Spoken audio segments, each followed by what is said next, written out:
at home 2020. So doing it from the comfort of your office or your home, taking it a little bit virtual this year. And I appreciate you guys being here with us. We are here with Kenn from Shasta Ventures. He is going to be our next speaker for you guys to talk with and engage with. I'm going to have him go to the next slide so we can go over some of the housekeeping items. Just so you know, this is a 30-minute session. We wanted to keep it interactive. We encourage you to keep your cameras on. Your mic should already be muted. If they are not, and I need to, I will do that.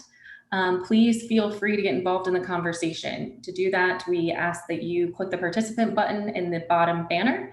And then once the participant window pops up on the bottom right-hand side, you'll have to click raise hand. Then Kenn will be able to call on you once it's time for Q&A.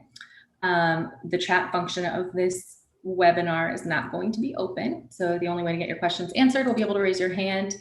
Another thing to note is these sessions are recorded. This one is actually also on live stream. So you'll be able to catch yourself later or check it out at a future time. So without further ado, I'm going to pass it over to Kenn and let him kick it off. Awesome. Thank you, Caitlin.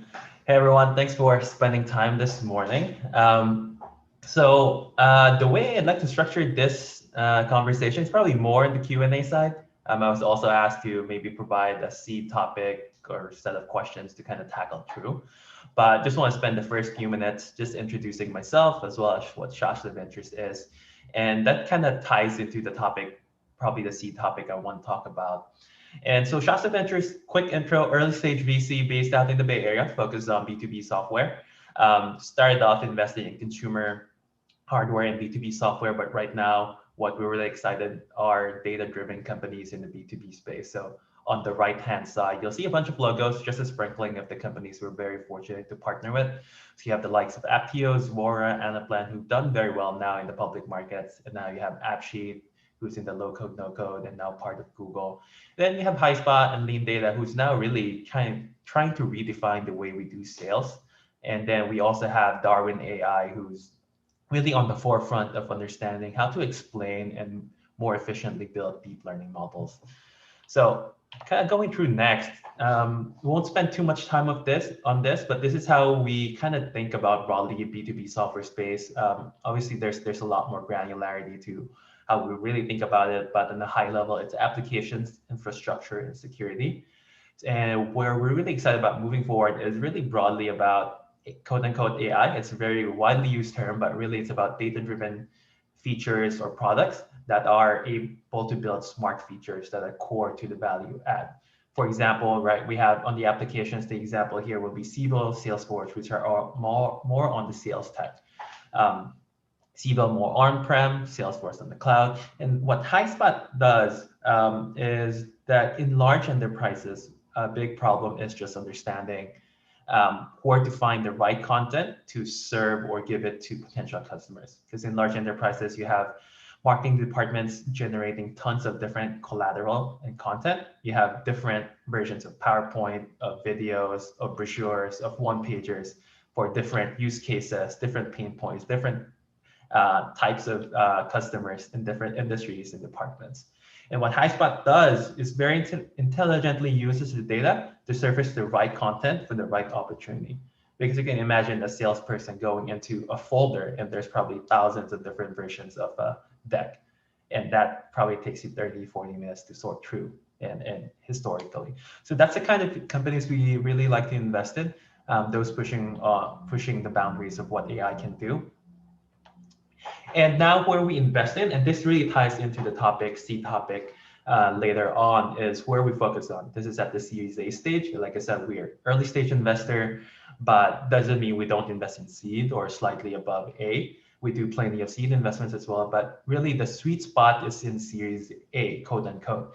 And what we really mean by Series A is early signs of product market fit. And this is like whether in terms of bit of traction, definitely post revenue. But we also see signs of some sort of repeatability when it comes to customers buying for the same purpose and so on. But this is the main topic for later on. For the next slide, which is about how do we really define early product market fit for Series A. So the context of this discussion is really more about what it means for B2B software or SaaS, and not so much consumer. Just given the focus of for fun, we often hear about the nuances, like the 1 million ARR benchmark that companies have to meet to raise a strong Series A. But there's a lot of nuances to it, and there are different levels to it. So we can think of like 1 million ARR benchmark as level 0. And you have level 1, level 2, and maybe even level 3 of how VCs tend to think about what early product market fit means, and to kind of not spend too much time on it and leave it more time for Q&A. For level 1, for example, let's think about what market your company or the product is in. So on one end, you have very well-defined markets like CRM, and these are more mature categories. And so the expectation is that not so much 1 million ARR, but above 1 million ARR, maybe 2, maybe 3, maybe 4, because in some sense, it's easier to sell in a well-defined market. And here are some reasons. One is that your buyers and your users already know what the core features are. So you don't need to educate them. You don't need to spend time upfront educating the market and your users. Second is also that there's already a budget line item for that category. So they don't need to, your buyers, your customers don't need to go through different management approvals to convince other people to buy into it. So in some sense, scaling and selling is easier in a well-defined market versus say, if you're trying to do new category, you're building a totally new business software category, say in machine learning governance or machine learning monitoring. Here, the pain point is not as well defined. You still have to educate the customers. You have to learn yourself what the pain points are themselves. So it's harder to sell. So the expectation is maybe towards 1 or maybe a less than 1 million ARR. So that's one dimension to think about early product market fit, and kind of like how VCs think, or how I think about what early product market fit means. And there are different other more nuances and considerations. For example, what's the go-to-market model? What's the sense of repeatability based on the due diligence? So there are different nuances and levels to it. But if this is of interest, we can probably tackle it in the Q&A portion. But I'll leave it at that and leave the floor open for questions.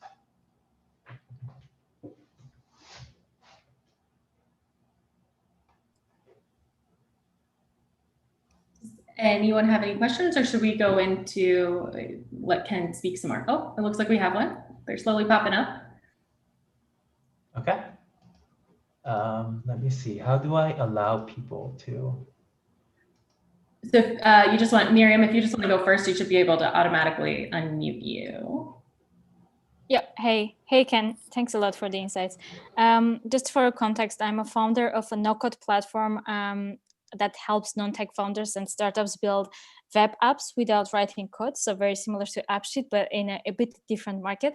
So my question is really around, I assume you, of course, are enthusiastic about the no-code space, and generally you like the space so far. And the question is, which stage did you invest in AppSheet, and what is the main reason for you to invest?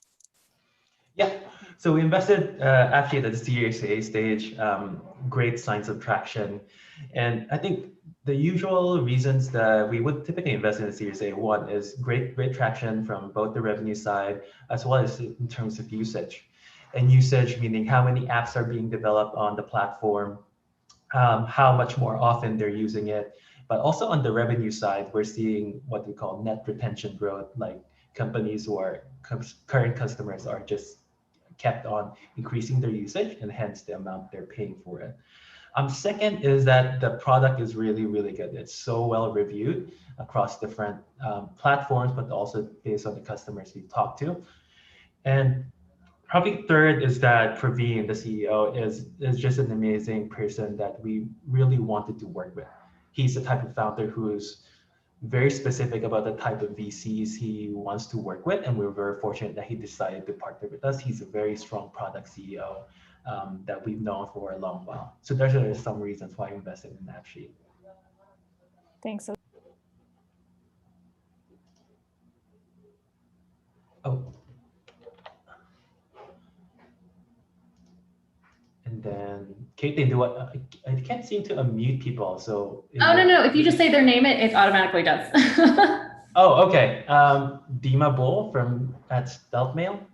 Yes. Hi, Ken. My name is Dima. I'm a CEO of StealthMail, email privacy and security SaaS, B2B SaaS.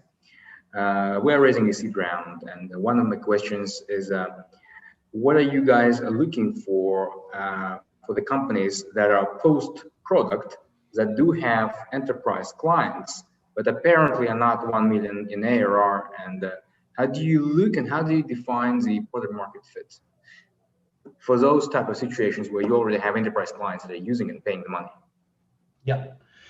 Yep. I think that's tricky, and probably this is where we go into the other nuances. One is there a sense of repeatability in your customers? For example, you maybe don't reach 1 million AR, but say you have 30, 40 customers who are buying it for this one or two or three same use cases. So that shows that different customers are resonating with the value prop of your product repeatedly. So it's not like you have one customer contributing 80, 90% of your ARR, but you have some sense of repeatability. So it's not only repeatability from the why customers are buying you, but also an inkling of repeatability from the go-to-market side. Is it that, so go-to-market side, I think one area where we like to see it is that it's not, all of the sales are not founder driven. It's increasingly becoming more like you have a salesperson that's able to execute by themselves on reaching out to customers and closing transactions. And some sense of repeatability there in terms of what messaging, what kind of outreach you're going through.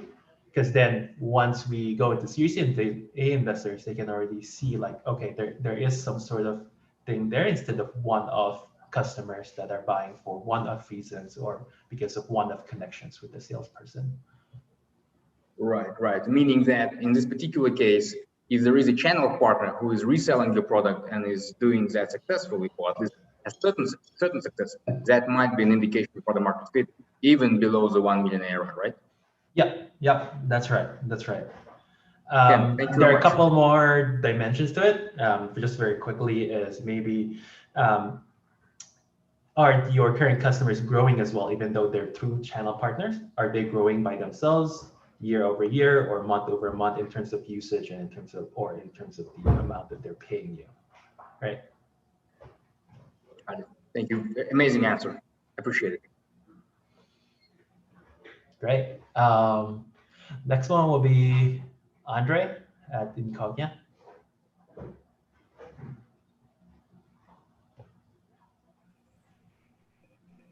Hi, Ken. Thanks for the time to share with us. I just have one question in regards to timing, and it relates to your last slide, which is I'm on the security space, and we are creating a new category that we're calling location behavioral biometrics, applying location data for removing friction from authentication processes. And we just hit the $1 million ARR, and we aren't sure if we should like go out and raise now or if we should wait like a few more months, because we are estimating that probably by December we might reach somewhere between 3 to 4.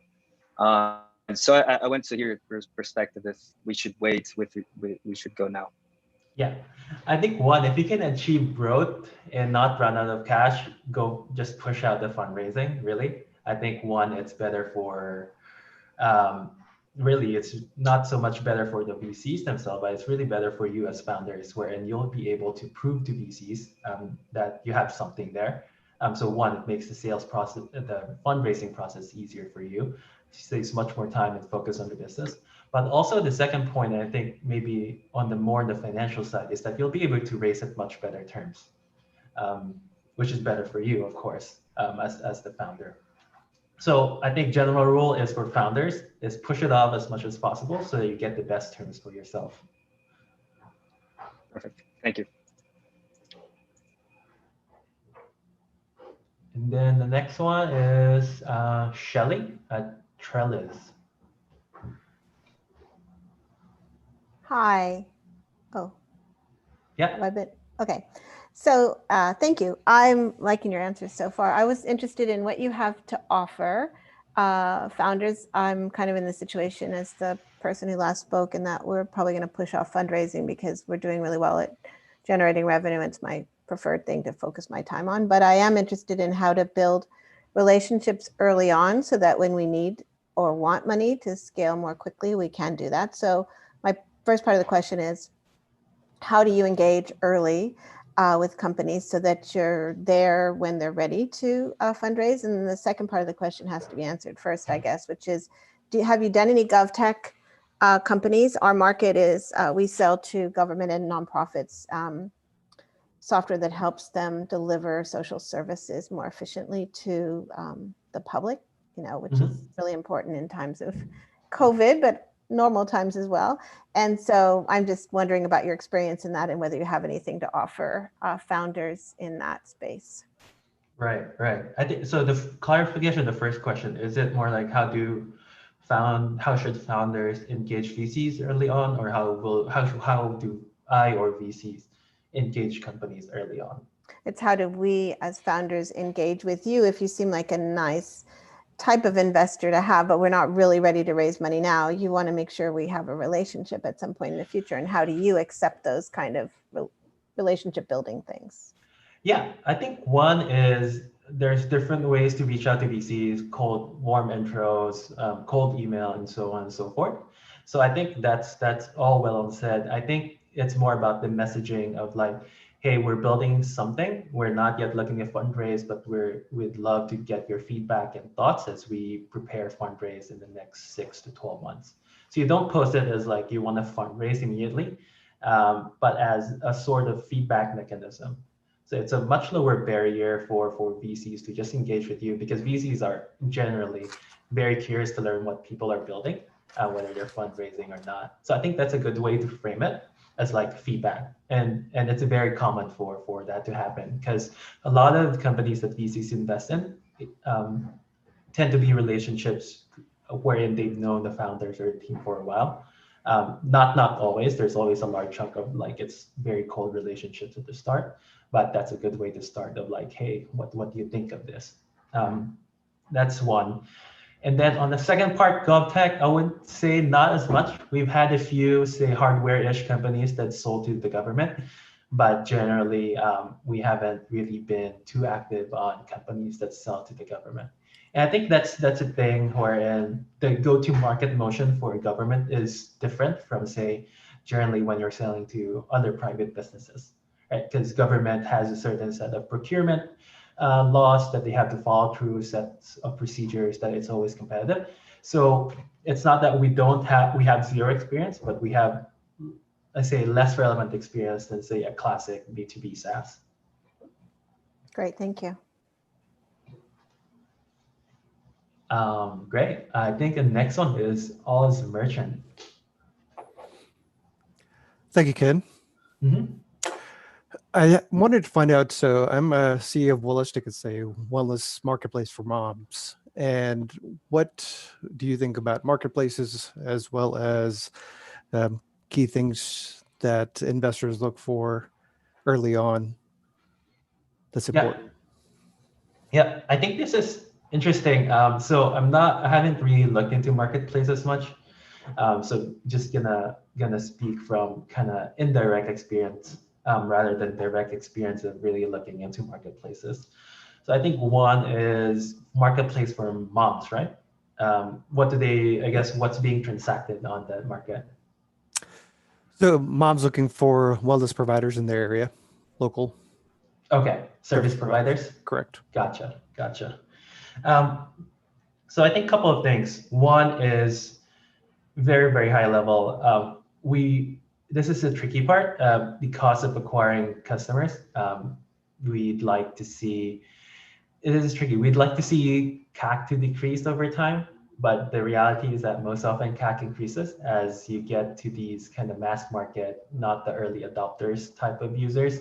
But if you're able to show that CAC is actually decreasing, that's an amazing sign, because one, it shows that despite conceptually, it should be cost more to acquire more customers as you reach more of the market. you're able to show it this decreasing. So one is that you're doing a really great job of optimizing of how you're reaching and acquiring these customers. So that's one, that's an amazing sign. Second is that even though your cost of acquisition is increasing, that's okay. And that's kind of conceptually normal. But you're able to show that your average transaction value also increases as well. So it's not like you're spending more to acquire these customers, but and then not increasing your top line, but that you're able to show there's equivalent increase in terms of percentage for your transaction value or take rate, and what'll be amazing is that it grows even more than how much your cost of acquisition grows. And I can probably go into a bit more detail on those, but those are the ones top of mind. And happy to dig in further if you want to go. Yeah, that's good. I appreciate that. Gotcha. So we'll probably skip to other questions, but we can go back into it if we have more time. So appreciate the question. So like it's cursory, unfortunately. Like I didn't have as much direct experience, but hope that was helpful. Yep. Thank you, Ken. Mm-hmm. Next one is Sanjay at nachonacho.com. Love the name. Thanks for taking the call. So we are a marketplace as well. We're a marketplace for B2B SaaS. So our buyers are SMBs. We help them, first of all, manage and consolidate all the subscriptions in one company-wide account by using virtual credit cards. And secondly, help them buy new software at significant discounts, 10 to 30% discounts. And our sellers are SaaS vendors, all sizes, everybody from Amazon to early stage SaaS startups. So I think you already answered some of my questions about the marketplace. My other question was is it fair game that if we believe that some of your portfolio companies would be good partners for us to work with to get them, for them to use us as a new user acquisition channel, is it fair game to reach out to you guys and ask for introductions to your portfolio companies? Yeah, I think the best way is from, not sure how it's done, but probably you could just reach out to me via email or LinkedIn. I think Caitlin might have, or Sasser team might have my contact, and we can carry the conversation from there to see which of the portfolio companies make sense to do an intro and partner with. Sounds good, thank you. Mm-hmm. And next one is Adam Grayson. Mute.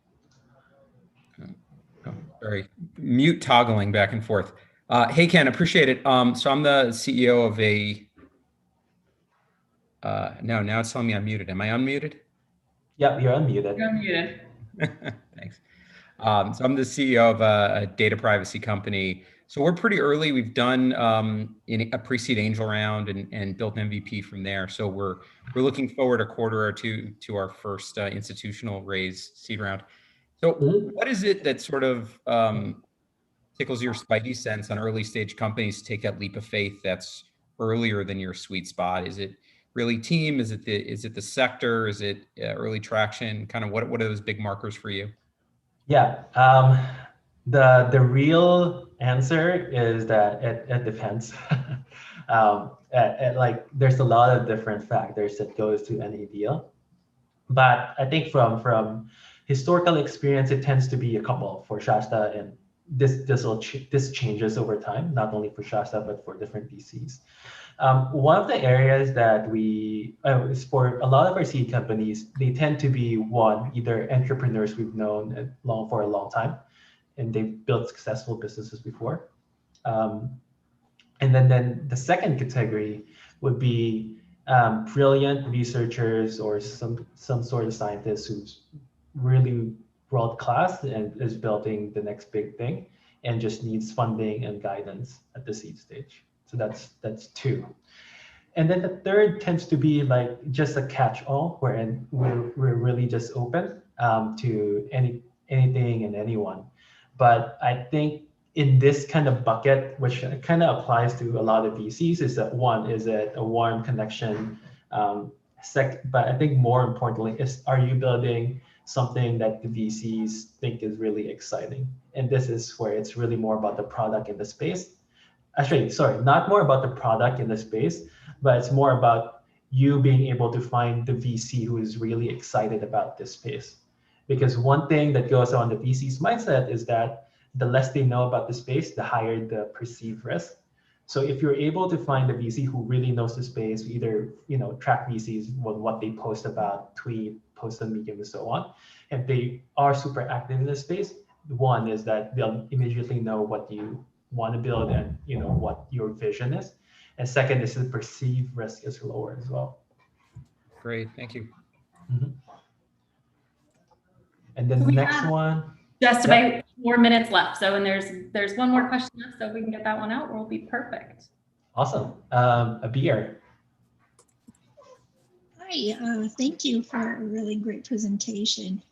My company, LexDoc, is a legal technology company that is focused on internal affairs and legal operations, but it's also a marketplace connecting businesses with attorneys.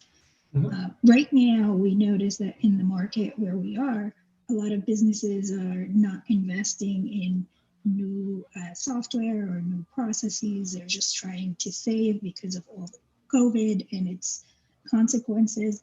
Have you noticed any trends that worked for some of your portfolio company where they have been doing business development successfully? I think that's a great question. I think the answer is still out there because I think we're still trying to understand the different implications. I think the first few months of the pandemic for the end customers for software companies is like, okay, what's going to happen and how do we change?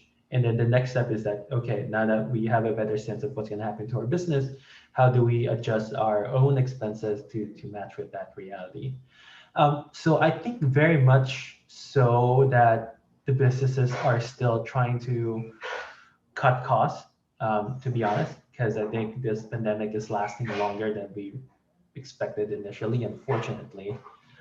So some of the business development practices we've seen work tends to be more flexing on the payment side. And sorry, there are two things. One is flexing on what the contract terms are. And the second is being hyper-focused and concise on the value add and the messaging, and which tends to be more focused on cost savings as well. So when we talk about the first part, it may be kind of semi-obvious, is that the end customers are trying to save costs as much as possible. So what we've seen is that companies, and some of our portfolio companies, is offering a couple of levers to alleviate that. One is delaying the payment. So instead of paying in 30 days, you pay in 90, 120 days.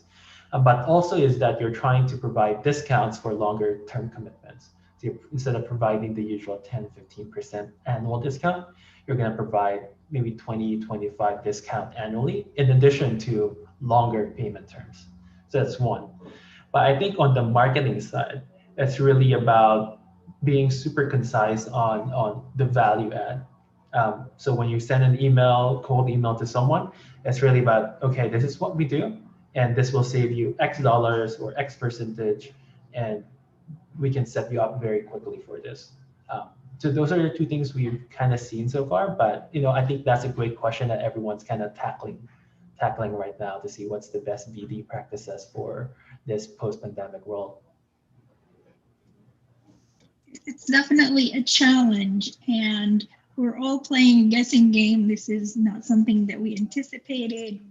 And as you grow, you hit this block, and you don't necessarily have a roadmap to go around it. So I was just curious about how your portfolio companies are dealing with it, and if there's any tips that we could steal. Right. And then Caitlin, I want to be sensitive to timing. It's 1 minute to top of the hour. Yeah, we are going to have to cut it off at this point, but I really appreciate you guys coming. I appreciate your time, Kenn. I appreciate the questions and the engagement. Don't forget that we've got a couple other sessions going on today, and we fully kick off tomorrow. If you guys aren't registered and haven't picked out your sessions yet, make sure to do so today. Again, thank you, Kenn. Very much appreciate it. Thanks everyone for coming, and great questions. Talk later. Thanks, Have a Kenn. good one. All right.